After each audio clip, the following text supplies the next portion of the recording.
Magandang araw mga bata! Ako nga pala si Teacher Daisy.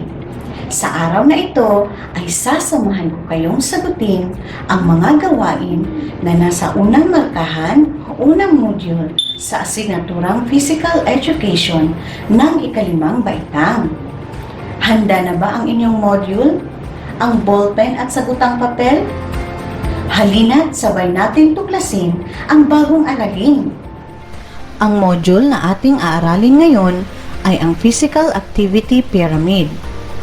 Ang wastong kaangkupang pisikal ay dapat laging panatilihin. Ito ay mangyayari lamang kung maisasagawa sa lahat ng pagkakataon ang mga angkop na gawain. Bukod dito, kailangan ding matutunan ang mga gawain sa Physical Activity Pyramid Guide. Sa module na ito, layunin nating makapaglalarawan sa Philippine Physical Activity Pyramid. Maisasagawa ang mga gawaing pisikal na mas nakabubuti sa kalusugan ayon sa Physical Activity Pyramid Guide. At maipapakita ang kasiyahan sa pagsasagawa ng mga gawaing pisikal. Ngayon mga bata, buksan natin ang unang pahina ng inyong module. Puntahan natin ang subukin. Sabay-sabay nating basahin ang panuto. Lagyan ng check kung ang pangungusap ay tama at ekes kung ito ay mali. Isulat ang sagot sa inyong sagutang papel. Ang unang tanong ay, ang kaangkupang pisikal ay ang kakayahan ng katawan na gawin ang pang-araw-araw na gawain ng walang kapaguran.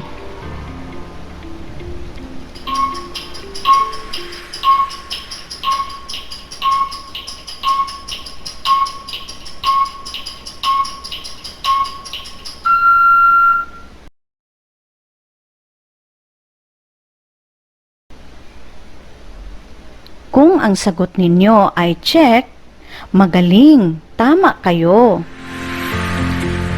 Pangalawang tanong, magsuot ng tamang kasuotan sa pagsasagawa ng mga gawain sa kaangkupang pisikal.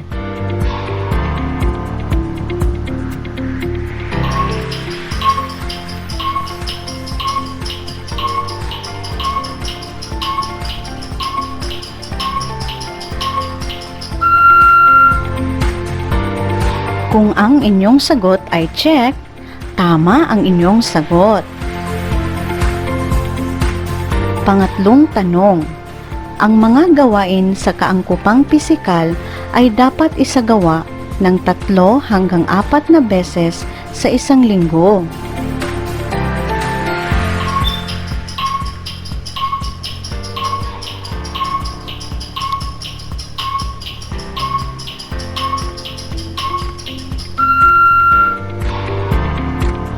Kung ang sagot ninyo ay ekes, magaling, tama kayo. Pang-4 na tanong, ang pagsali sa mga gawain sa kaangkupang pisikal ay nakatutulong sa pagpapalakas ng katawan.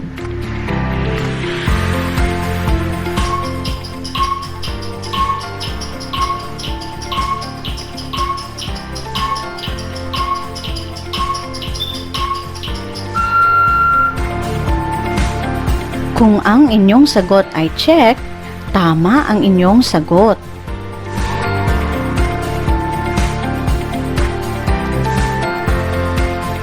Panglimang tanong, ang taong mahina ang pangangatawan ay makapagsasagawa ng skill-related fitness components.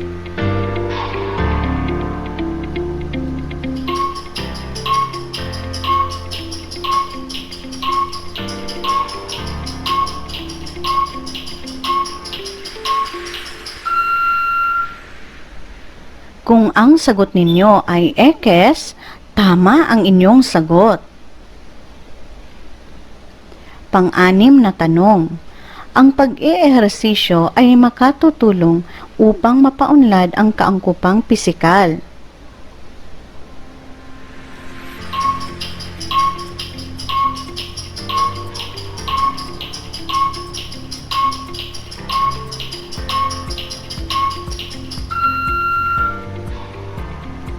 Kung ang sagot ninyo ay check, magaling, tama ang inyong sagot. Pangpitong tanong, ang mga gawaing pampalakas ng katawan ay dapat isagawa ng madalian.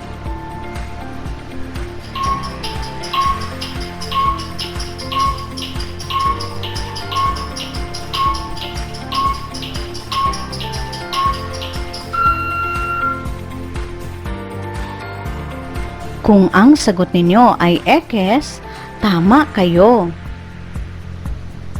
Pang-8 tanong, kailangan ng tamang schedule ang mga gawaing pampalakas ng katawan.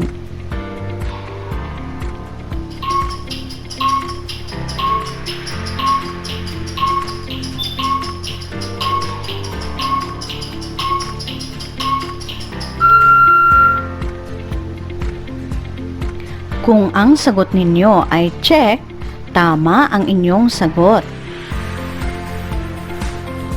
Pang-9 na tanong, ang warm-up ay hindi na kailangan sa mga gawaing pampalakas ng katawan.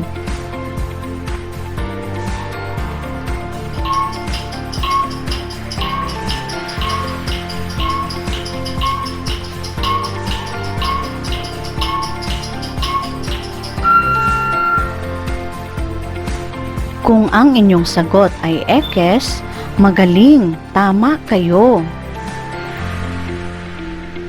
Pang-10 tanong, ang paglalaro ng video games ay maaaring gawin araw-araw.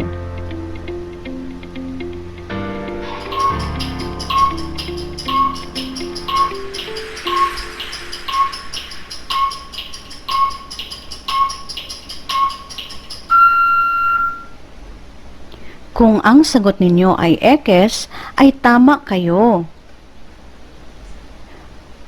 Magaling mga bata!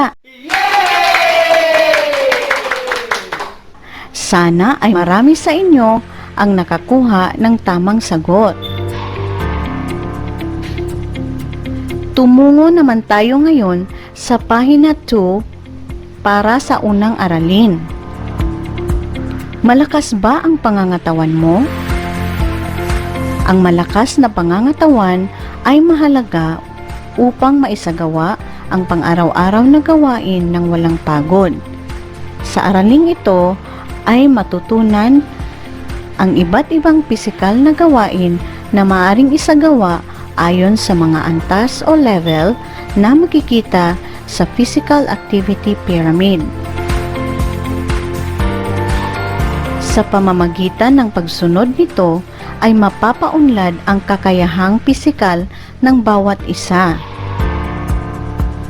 Ngayon mga bata, sabay-sabay nating basahin ang panuto sa balikan. Isagawa ang mga pampasiglang gawain na natutunan sa ika-4 na baitang. Ihanda ang sarili at sabay-sabay nating gawin. Simulan na natin!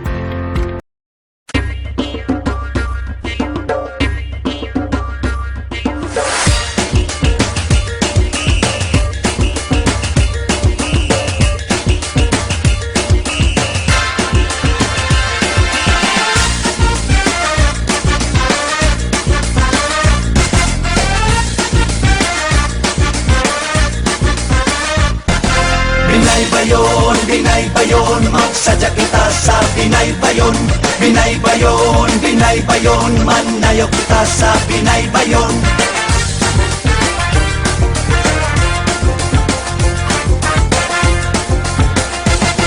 Dagbayan sa baybay leyte, dapit nga puno sa kaalegre. Ang kadasig atong masinati, ang kahugyaw atong mabati. Katawhang naghudya ka, pag sa ulog nagkahiusa, uban sa paghigugma na nag-awit sa tumang kamaya.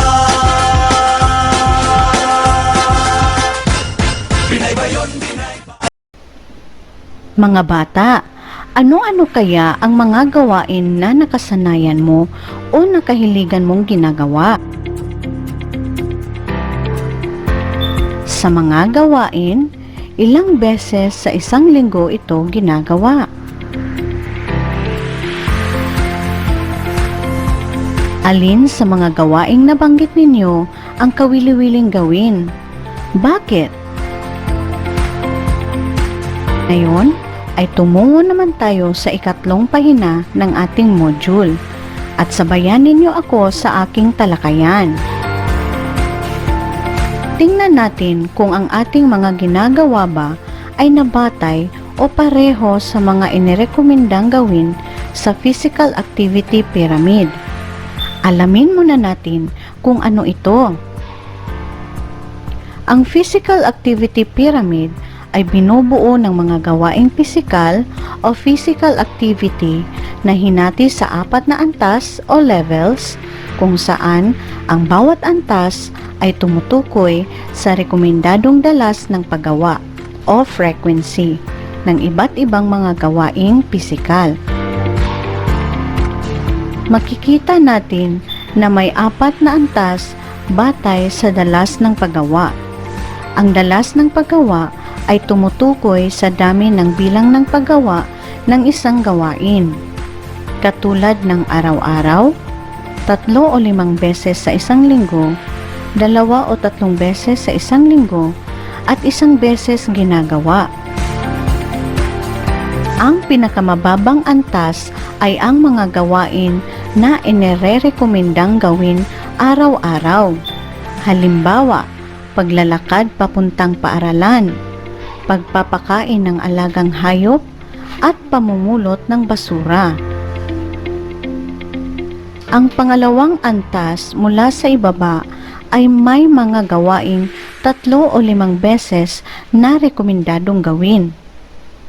Halimbawa, paglalaro ng volleyball at pagbibisikleta.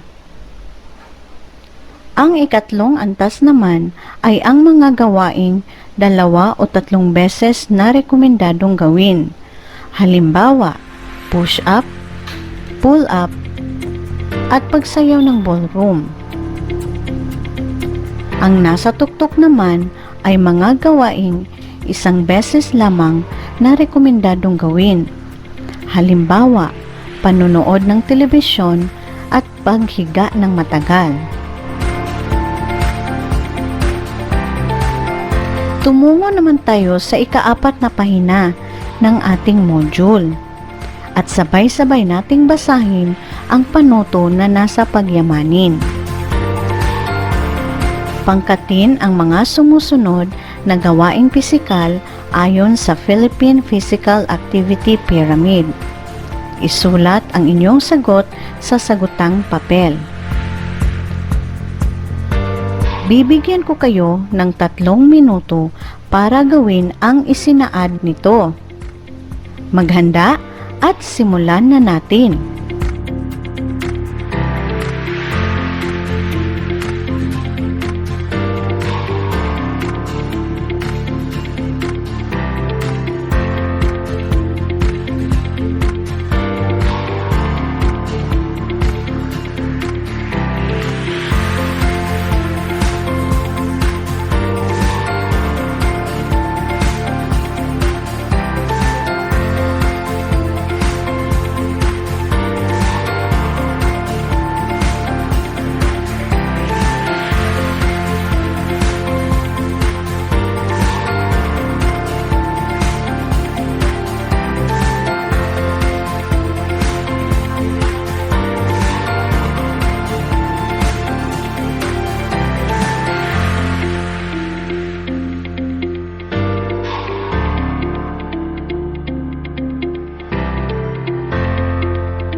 Tingnan natin ang inyong mga isinulat sa chart kung ito ba ay naaangkop na gawaing pisikal ayon sa inirekomenda ng Physical Activity Pyramid. Kung ang sagot ninyo sa araw-araw ay paglalakad papunta sa tindahan, pagpapakain sa mga alaga, at pagtulong sa mga gawaing bahay, magaling, tama ang inyong sagot. Kung ang sagot nyo sa 3 o 5 beses sa isang linggo ay basketball, skateboarding at volleyball, tama ang inyong sagot. Kung ang sagot nyo sa 2 o 3 beses sa isang linggo ay pagsasayaw, martial arts at golf, magaling, tama ang inyong sagot. Kung ang sagot ninyo sa 1 beses sa isang linggo ay maghapong panonood ng telebisyon at paglalaro ng online game, tama ang inyong sagot. Magaling mga bata, nasagutan natin.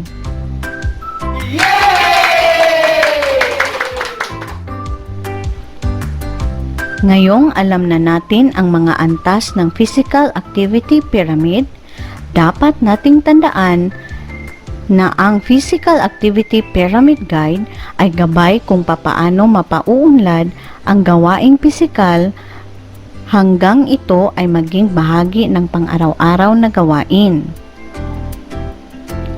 Bilang mag-aaral, ano kaya ang mga kaugaliang nalinang sa mga gawain ng Physical Activity Pyramid Guide? Paano mo ito mapapahalagahan? Sana ay may natutunan kayo sa araw na ito. Aasahan ko na sasagutan ninyo ang natitirang mga gawain sa inyong module. At dito nagtatapos ang ating talakayan tungkol sa Physical Activity Pyramid. Paalam!